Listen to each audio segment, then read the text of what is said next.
দর্শক, এবার খাগড়াছড়ির জ্বালানি তেলের পরিস্থিতি জানবো। সেখান থেকে আমাদের সাথে সরাসরি যুক্ত হচ্ছেন সহকর্মী নুরুসাফা মানিক। মানিক,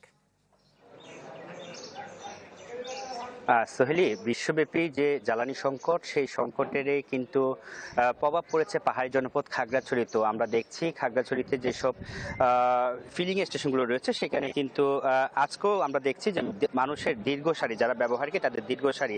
এবং আমরা দেখেছি সকাল থেকে এখানে বিভিন্ন ফিলিং স্টেশনে ডিজেল যেটি, সেই ডিজেল সরবরাহ থাকলেও কিন্তু অকটেন সরবরাহ কিন্তু এখনো চালু করা যায়নি। এবং যারা এখানকার সংশ্লিষ্ট রয়েছেন তারা বলছেন তাদের যে ডিফু থেকে তারা অকটেন পাওয়ার পর থেকে তারা কিন্তু তাদের যে কার্যক্রম সেটি হয়তোবা শুরু করবেন আজকে বিকেল কিংবা সন্ধ্যা নাগাদ থেকে।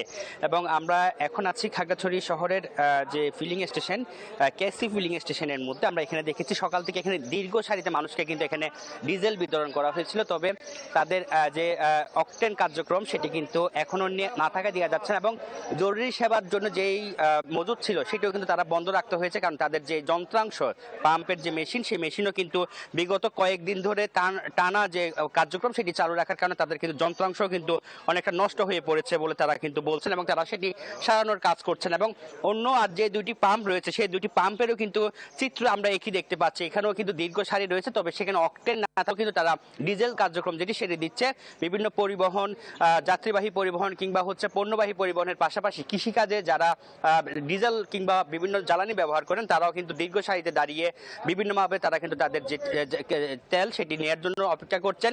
তবে যে চাহিদা রয়েছে কিংবা যে পরিমাণ প্রয়োজন সেই পরিমাণ না পাওয়ার কারণে অনেকে খুব জানিয়েছেন। তবে যারা ব্যবসায়ীরা রয়েছেন তারা বলছেন তারা যেভাবে পাচ্ছেন তারা যাতে সবার মাঝে বন্টন করা যায় সেই কারণে তারা রেশনিং পদ্ধতির মাধ্যমে দেওয়ার চেষ্টা করছেন, এবং প্রশাসন থেকে তারা কিন্তু এইরকমই কিন্তু দেওয়ার জন্য অনুমতি পেয়েছেন বলে তারা বলেছেন। তো সবকিছু মিলিয়ে ছিল আমার কাছে খাগড়াছড়ি থেকে জ্বালানি। দর্শক, খাগড়াছড়ির জ্বালানি তেলের পরিস্থিতি জানাচ্ছিলেন সহকর্মী নুরুসাফা মানিক। নগদ নিয়ে এলো হার না মানা হার অফার। সর্বনিম্ন 10,000 টাকা রেমিটেন্স নগদে পাঠালে থাকছে স্বর্ণের হার জেতার সুযোগ।